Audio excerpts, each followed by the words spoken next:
اللہ کا نبی اور رسول، ان کا موجود ہونا اتنی برکات کا حامل ہے کہ ہر طرح کی جو شیطنت ہے اس کا جال جو بنا جاتا ہے وہ ٹوٹنا شروع ہو جاتا ہے۔ آپ علیہ الصلوۃ والسلام مٹی سے پرندہ بناتے ہیں، اللہ کے حکم سے اسے حیات نصیب ہوتی ہے، مردہ زندہ ہو جاتا ہے، شدید ترین بیماری کا حامل جو ہے اسے شفا نصیب ہو جاتی ہے، کیسے روکیں؟ تو انہوں نے یہ چاہا کہ ہم آپ علیہ الصلوۃ والسلام ہی کو نقصان پہنچائیں، تو پھر سب نے مل جل کر جو کوشش کی کہ یہ آپ کو گرفتار کیا جائے، گرفتار کر کے مذہبی حکم پر سزا دی جائے اور سولی چڑھایا جائے۔ اذ قال اللہ یا عیسیٰ انی متوفیک، اور جب اللہ نے فرمایا، اللہ کریم نے حضرت عیسیٰ علیہ السلام کو مخاطب فرمایا، بے شک میں آپ کو لے لوں گا۔ متوفی کا یہیں سے وفات کا لفظ بھی آتا ہے کہ جب لوٹا لیا جائے، واپس لے لیا جائے، اس لیے کہ روح قبض کر لی جاتی ہے، موت اور موت سے وفات یعنی وہ روح واپس لے لی گئی۔ الحمدللہ رب العالمین، والصلاة والسلام علی حبیبہ محمد وآلہ وصحبہ اجمعین، اما بعد، اعوذ باللہ من الشیطان الرجیم، بسم اللہ الرحمن الرحیم۔ اذ قال اللہ یا عیسیٰ انی متوفیک، اللہم سبحانک لا علم لنا الا ما علمتنا انک انت العلیم الحکیم، مولایا صلی وسلم دائما ابدا علی حبیبک من زانت بہ البصر۔ معزز سامعین کرام، السلام علیکم ورحمۃ اللہ وبرکاتہ۔ ارشاد باری تعالیٰ ہے، جب اللہ نے فرمایا اے عیسیٰ علیہ السلام بے شک میں آپ کو لے لوں گا، یہ اس آیہ کریمہ کا پہلا حصہ ہے جو میں نے آپ کے سامنے تلاوت کرنے کی سعادت حاصل کی ہے۔ ہمارے پاس وقت بھی مختصر ہوتا ہے اور ساری آیہ کریمہ پر بات کرنا ممکن نہیں رہتا، لیکن جہاں تک گزارشات پیش کر سکا اس حصے سے متعلق آج کی ان گزارشات میں عرض کروں گا۔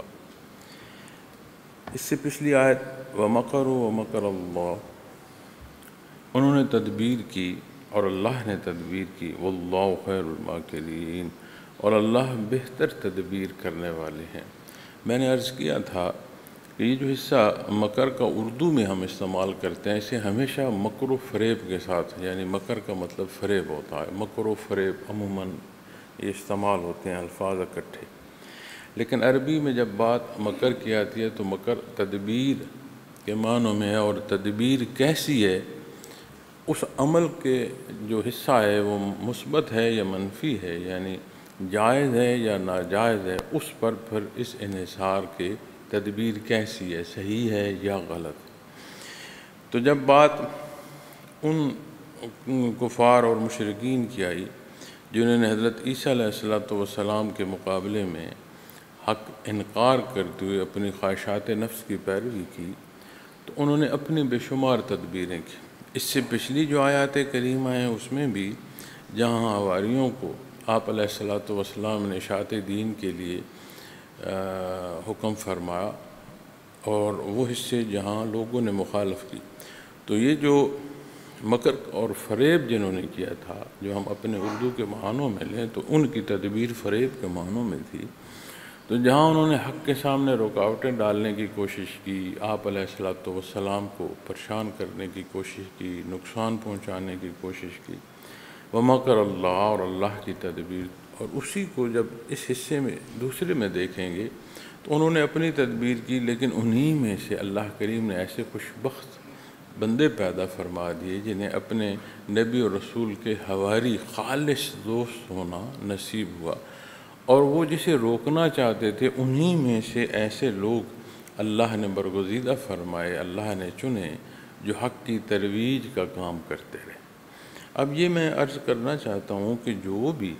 دعوت و تبلیغ کے کام میں جسے یہ حصہ یا یہ شرف نصیب ہوتا ہے یا کوئی بھی مثبت پہلو کوئی اختیار کرتا ہے، تو گرد و پیش میں اگر مخالفت ہو، گرد و پیش میں اگر برائی ہو، اور اس صالح عمل سے کسی درجے کا اثر نہ آ رہا ہو تو اس سے مراد یہ نہیں ہوتی کہ وہاں مقابلہ ذاتی اختیار کر لیا جائے یا اس مثبت عمل کو چھوڑ دیا جائے، اس لیے کہ یہ دنیا جو ہے محض دنیا ہی زندگی نہیں ہے، زندگی کی حصوں میں سے ایک حصہ دنیا کا ہے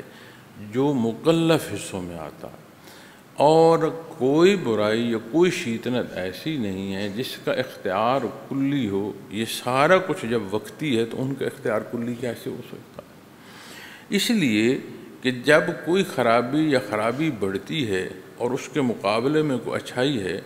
تو وہ اچھائی جو ہے اسے اختیار کیے رکھنا چاہیے، اس لیے کہ ہر شے اللہ کریم کے دست قدرت میں ہے، کسی اور کے اختیار میں نہیں ہے، اور جو جہاں ہے جس قوت اور جس استطاعت سے ہے اس کا امتحان ہی یہی ہے کہ وہ کس راہ کا انتخاب کرتا ہے۔ تو یہ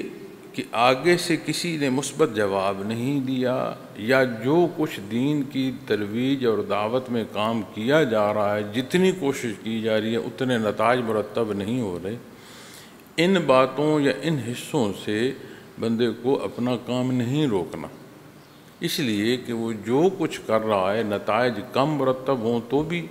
نتائج زیادہ مرتب ہوں تو بھی، اور خدا نخواستہ کوئی نتیجہ مرتب نہ ہو رہا ہو تب بھی، وہ سارے جو اس کی کاوش اور کوشش ہے وہ اللہ کے لیے ہے، اور ہر شے اللہ کریم کے دست قدرت میں ہے، جو اس کا حکم اعضاء ہے اس کی تعمیل خالص ہونی چاہیے۔ تو جو حضرت عیسیٰ علیہ السلام کے ساتھی تھے، بھلے وہ اس پوری آبادی میں چند افراد ہوں، لیکن وہ حق کو لے کر مخلوق خدا میں چل دیے اور اللہ کے نام اور حق کی تبلیغ کی انہوں نے۔ اب ان کا مکر تھا روکنا، اللہ کریم کی تدبیر، وہیں لوگ جو ہیں وہ انہوں نے حق کو مانا۔ پھر جب اگلے حصے میں آتے ہیں کہ جہاں انہوں نے یہ کوشش کی کہ اور کوئی طریقہ اور ذریعہ نہیں ہے جب تک ان کی ذات موجود ہے، کیونکہ اللہ کا نبی اور رسول،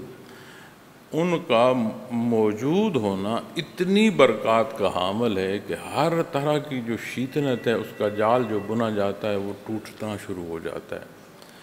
وہ مقابلہ اندھیرا، اب بندہ کہے کہ جی اندھیرا سورج کا مقابلہ کر لے گا تو یہ ممکن ہی نہیں لگتا، اس لیے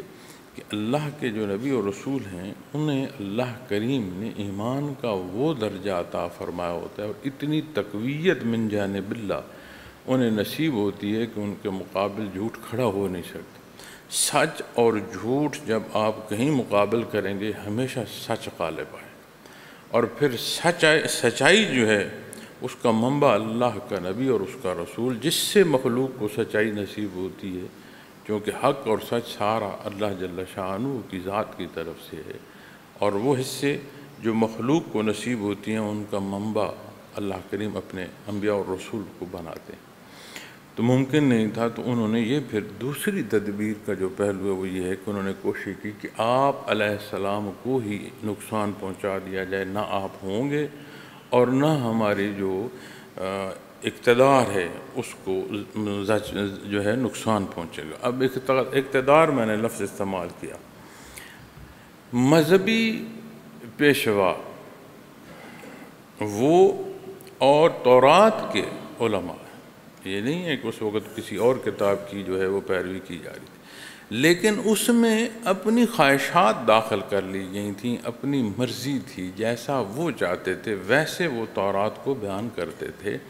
اور لوگوں کو ویسا ماننے کا کہتے تھے۔ جیسے آج بھی آپ غور فرمائیں تو مخلوق خدا میں نفاق پیدا کرنے کے لیے اور اپنی ذات کو منوانے کے لیے جو لوگ ہیں وہ متشابہات کا سہارا لیتے ہیں، حالانکہ متشابہ حصہ جو ہے محکم حصے کے تحت دیکھا جائے تو اس میں متشابہ حصہ بچتا کوئی نہیں، بات واضح ہو جاتی،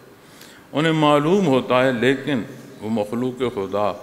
جن کا علم قرآن کریم میں اس درجے کا نہیں ہوتا کہ محکم اور متشابہ حصے کو وہ سمجھ سکے، تو وہ پھر انہیں بہلانا شروع کرتے ہیں، اور پھر جن کا علم ہوتا ہے اور وہ اس میں بہل جاتے ہیں تو سارے کا انحصار اپنی نیتوں پر ہے، اپنے اعمال پر ہے، اسناد پر نہیں ہے۔ یہ بہت بڑا صاحب سند ہے، اور یہ مانا جائے کہ ہاں وہ یہ حق پر ہے۔ نہیں، سب سے بڑی جو سند ہے وہ نور ایمان ہے، اور ایمان کے لیے بنیاد جو ہے کہ وہ دل سے بھی مانا جائے، اس پر قائم رہا جائے۔ یہ نہیں ہے کہ ایک دفعہ اقرار کیا پھر جو مرضی آئے وہ بندہ کرتا پھر۔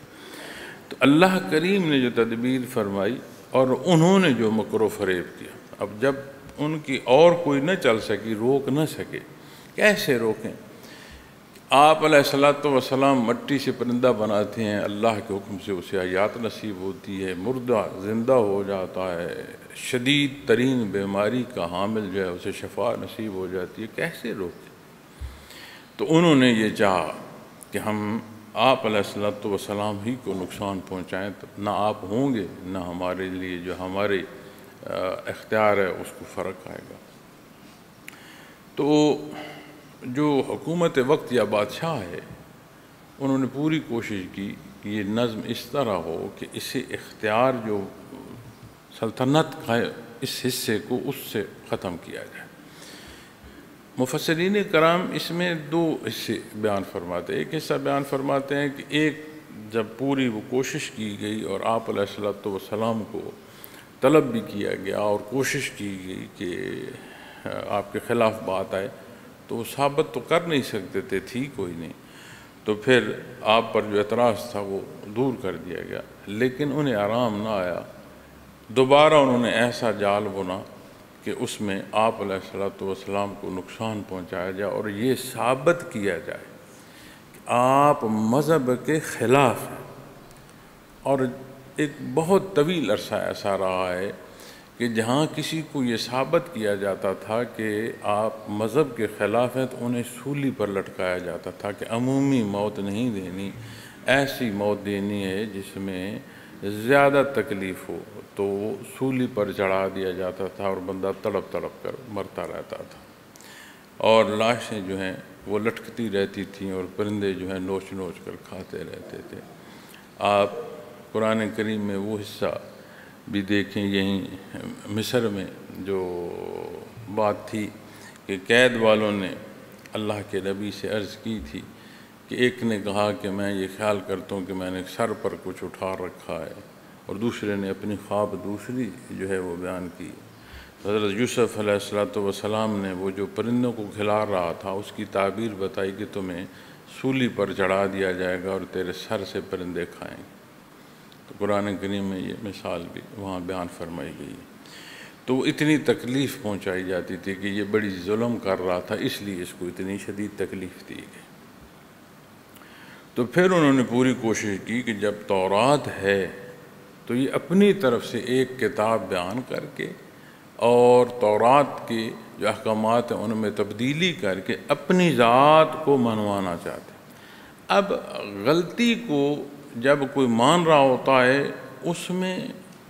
کسی حد تک تو دھوکہ دیا جا سکتا ہے کلی طور پر، اور اس دھوکے کو طوالت نہیں دی جا سکتی۔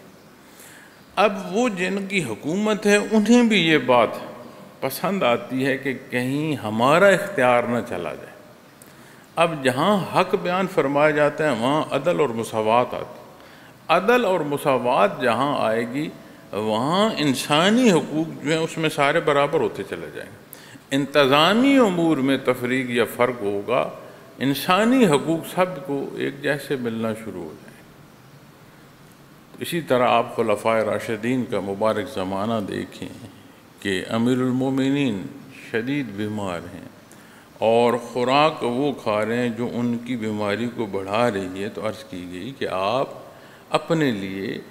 ایسی خوراک کا انتظام ہونے دیں جس سے آپ کو تکلیف نہ ہو۔ تو انہوں نے فرمایا کہ جب امت کو اس درجے کا کھانا میسر آئے گا جو میرے لیے آپ تجویز کر لیں تو میں وہ کھا سکتا ہوں۔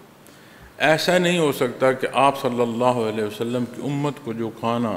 میسر ہے میں اس سے بہتر اپنی ذات کے لیے منتخب کروں، بڑا مشکل ہے۔ حضرت عمر فاروق رضی اللہ تعالیٰ عنہ کو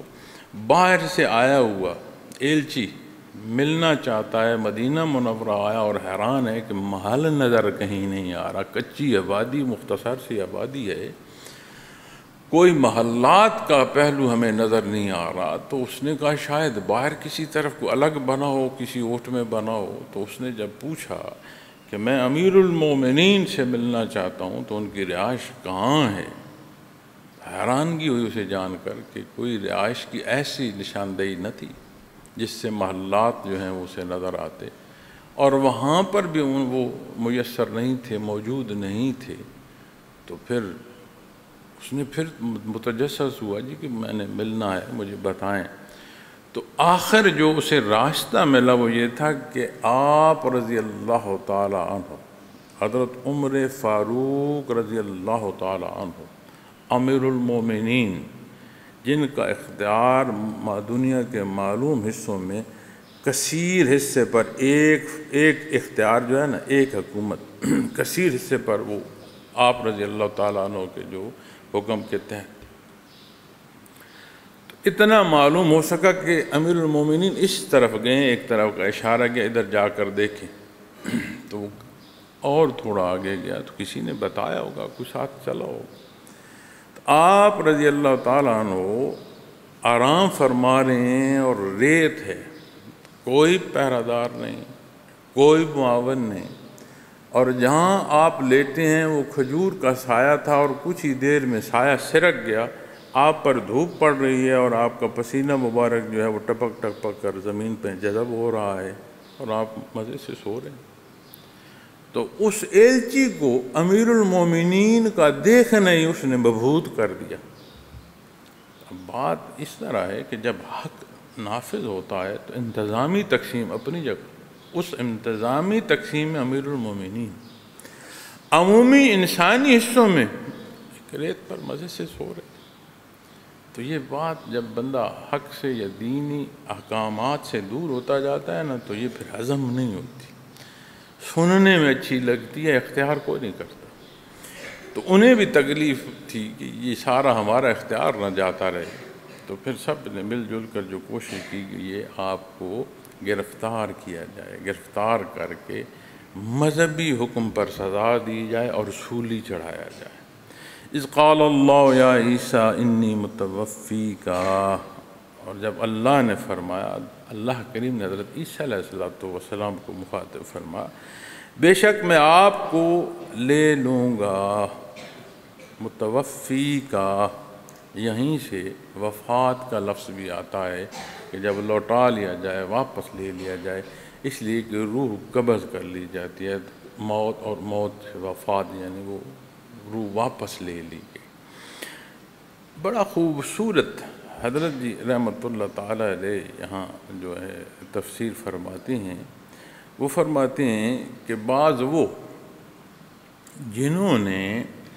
ختم نبوت کا انکار کیا، جن بدبختوں نے، اور جو اپنے آپ کو آپ صلی اللہ علیہ وسلم اس کے بعد نبی اور رسول ہونا قرار دیتے رہے، اور بےایمانیاں کرتے رہے اور شیطنت کرتے رہے، اور جنہوں نے قرآن کریم میں وہ حصے جو خواہشات ذاتی کے تھے ان کا جو ہے ترجمہ اپنی مرضی سے کرنے کی کوشش کی، تو متوفی کا تو وہ کہتے ہیں کہ آپ پر موت واقع ہوئی۔ اب جب واپس لیا جاتا ہے تو آپ رحمۃ اللہ علیہ تحریر فرماتے ہیں متوفی، واپس روح اٹھائی جاتی ہے، علیین میں چلی جاتی ہے، یا کوئی گناہگار ہو تو اسے جین میں چلی جائے گی۔ تو جب حضرت عیسیٰ علیہ السلام کی بات آتی ہے تو آپ نے فرمایا کہ اللہ نے مخاطب فرمایا، اے عیسیٰ علیہ السلام، روح کو مخاطب نہیں فرمایا، جسم کو مخاطب نہیں فرمایا۔ روح اور جسم کا مرکب حضرت عیسیٰ علیہ السلام، اور نبوت و رسالت اسی حیات میں، اور حیات بدن اور روح سے ہے۔ تو جب حضرت عیسیٰ علیہ السلام کو اللہ کریم نے پکارا تو پھر روح اور جسد دونوں ہیں، تو واپس جو اٹھایا گیا اسی حیات میں اور اسی وجود کے ساتھ آپ کو اٹھایا گیا۔ اس میں کہیں کوئی جو بھی کمی بیشی کرنا چاہتا ہے وہ اپنی بدبختی یا اپنے مقاصد ذاتی کے لیے وہ بات کر سکتا ہے، اس سے کسی پہلو میں کوئی حصہ یہ ثابت نہیں ہو سکتا۔ ایک اور جو دوسرا پہلو ہے جس میں غلطی کا امکان ہے وہ یہ ہے کہ بعض جگہ جو ہے وہ یہ ہے کہ شاید آپ پر کسی درجے کی موت کی کیفیت لا کر اللہ نے آپ کو اٹھا لی۔ حضرت جی رحمۃ اللہ تعالیٰ علیہ یہاں بھی بڑا خوبصورت جو ہے وہ اس کی بھی تفسیر فرماتے ہیں۔ وہ فرماتے ہیں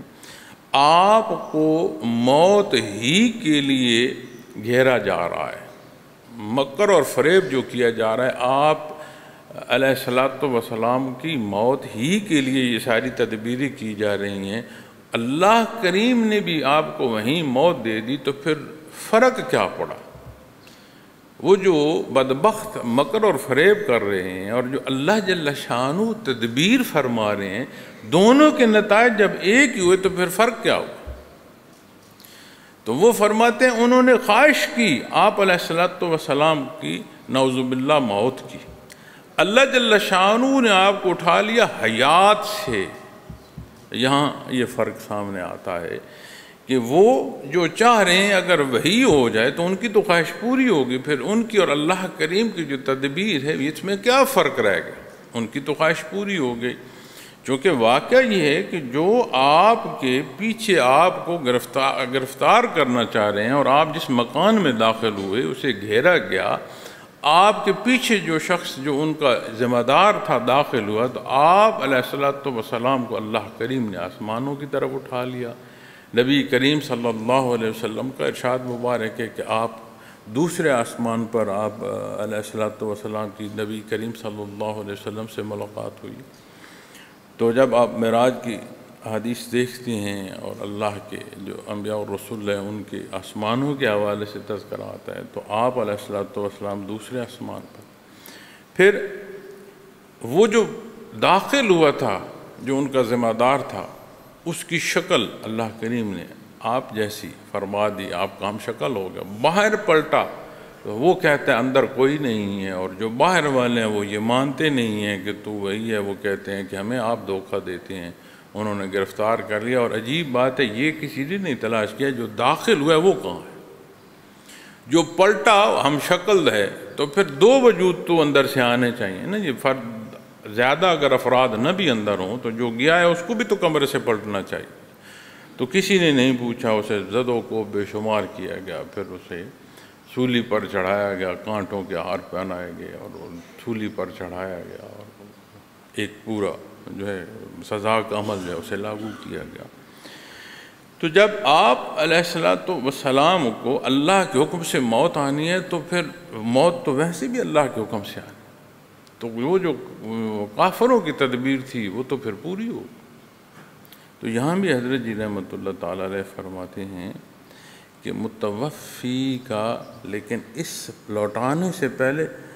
اذ قال اللہ نے کسے مخاطب فرما؟ یا عیسیٰ علیہ الصلوۃ والسلام،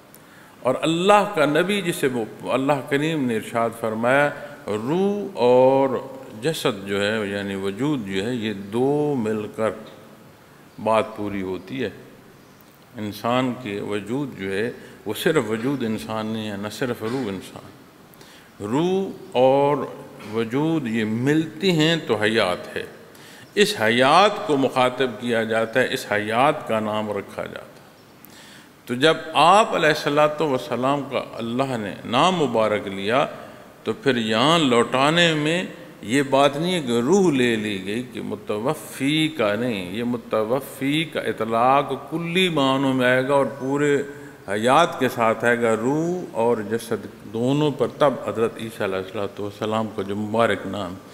چونکہ نبی نہ صرف وجود کو کہا گیا ہے، نبی نہ صرف روح کو کہا گیا، بے شک جو ہے روح اور جسد دونوں کی جب اکٹھا ہے تو وہاں اللہ کا نبی جو ہے وہ اس سے مخاطب فرمایا گیا اور تکمیل ہوتی ہے۔ تو آپ کو لے لوں گا، تو یہ وہ بات ہے جسے نبی کریم صلی اللہ علیہ وسلم نے یہ بھی ارشاد فرمایا حدیث مبارکہ میں کہ تم لوگوں کے درمیان حضرت عیسیٰ علیہ الصلوۃ والسلام جو ہیں وہ نزول فرمائیں گے، لگ بھگ 40 سال زندگی بسر فرمائیں گے، شادی ہوگی، اولاد ہوگی، اور بعض احادیث مبارکہ میں جو حالات بیان فرمائے گئے ہیں اتنا امن، اب دیکھیں نا کتنی شدت بڑھ رہی ہے، تو پھر فرمایا اتنا امن اور اتنا استحکام ہوگا، دینے والے ہوں گے، لینے والا کوئی نہ ہوگا۔ تو انشاءاللہ اگلا حصہ کل اس سے متعلق گزارشات پیش کروں گا۔ وآخر دعوانا الحمدللہ۔